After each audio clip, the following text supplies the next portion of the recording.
I'm Anna Louise, half of Operation Sparkle. Welcome to our new cooking channel.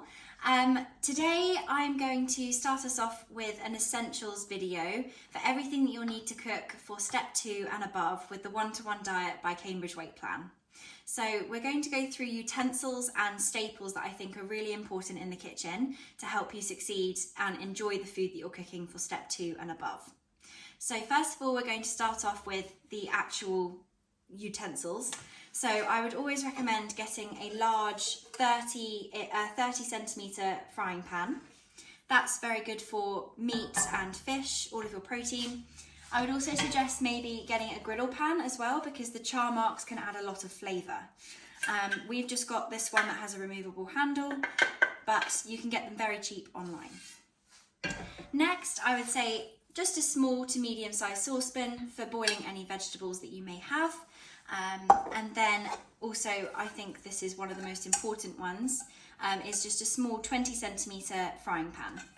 I use this and the large frying pan for a lot of our cooking, and I don't ever really tend to use the oven at all.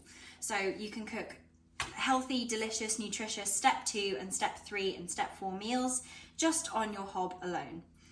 I would then move on to your other utensils. So I'd say get a wooden chopping board. I've just got my little one-to-one here. So that would be good. And in terms of keeping your knives sharp, if you have a metal or a glass chopping board, it can blunt your knife very easily. So get a nice sharp knife, and that will make your life a lot easier when you're chopping things. I would also suggest getting some tongs. We just have the rubber ones here like this. And those are really good for your meat and protein. Then also for veggies, if you're going to be frying off vegetables, I would say getting one of the soft silicone spatulas are really helpful, and it also helps with non-stick as well, so you can't get any scratches on your saucepans and frying pans. Then we go on to scales. So I get some digital scales for accuracy. We just have the very basic Salter ones.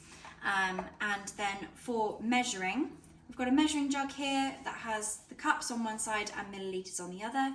That's really good for your stock and any sort of water and sauces that you want to sort of make with sort of pan juices. And then getting a selection of small plates and bowls. I would usually use the bowl for my vegetables and then the plate for our protein. Then we move on to sort of the nice side of things, so the flavours and spices and herbs. So always essential, salt and pepper. On this diet, whether or not you're on step 2 or not, even in your products as well, your savoury products and soups, you can use salt and pepper on all of your meals, and it really adds a pop of flavour and make things a little bit more interesting. Then I will go on to herbs and spices. So I think mixed herbs is a really important one to have. Add it to the spaghetti bolognese or add it to your chicken. It adds a really nice flavour. Then go on to spices. So I'm suggesting curry powder is a very good one. You could have some crushed chilies, some smoked paprika. That's a really lovely one as well, just to sort of spice things up a little bit. And it adds a really nice sweetness as well.